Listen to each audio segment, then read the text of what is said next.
Hey there, I'd like to share with you some of my very favorite books that are right here in the Grafted Library. You have access to these books. Isn't that amazing? The first one is a book called Spiritual Leadership by J. Oswald Sanders. This is one of my all-time favorite books. You can have it with the cover or without it. It's got some tape on the outside, but this is a phenomenal book talking about spiritual leadership, obviously. A book for Christians, both male, female, young and old, whether you're in leadership or not. It talks about godly character, and it is an amazing, amazing push to be a leader in whatever sphere of life you're in. Highly recommended. It is a multiple read type of book. Second, probably my favorite book, one that I go back to, I try to read it once a year, is called Don't Waste Your Life by John Piper. This book is phenomenal. I will give you a clue on this book. It's a short little one. Don't read chapters 1 and 2.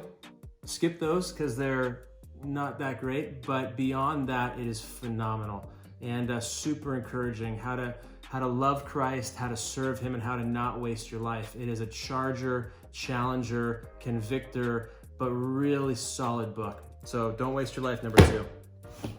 Number 3, Trusting God by Jerry Bridges. Really, pretty much anything by Jerry Bridges is amazing. This one in particular was a big help to me after the 1994 earthquake. When my house was destroyed as a senior in high school, I read this for the first time. But I also read it when I prepped for Proverbs 3, 5, and 6 last year to preach. And this book on trusting the Lord is a classic. It is phenomenal, highly recommended. Please read it. This one is awesome. Christ, Our Mediator by C.J. Mahaney. And I don't know if you noticed this, but my books that I like are pretty short. Look at this thing. This is so tiny. You can read this in like an hour.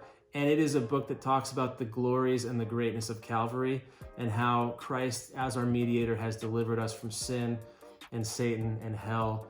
It is a must read, and it is fantastic. I have one more. It's not a Christian book. It's a book that I read in March. It's called The Great Influenza. It is about the Spanish flu that struck in 1918. You will be amazed. By the way, read a lot, and read books that are Christian, and read books that are just great literature. This is one of those. It's a little bit thicker, but it tells the story of the Spanish flu, and very similar. You would not believe how similar it is to our current COVID crisis, except that between 50 and 100 million people died, and it struck over 2 seasons. It killed most virulently the 18 to 30-year-old population. And what an incredible story. So pick this one up and read it, and you'll find some comparisons to our own world. Other than that, come to the library. It's open anytime. We've got books for you. Go to the Berean Library at fbccollegeministry.com. 1,000 books back there. Come find something. All these books are ready to be checked out. We'd love to have you, and go read.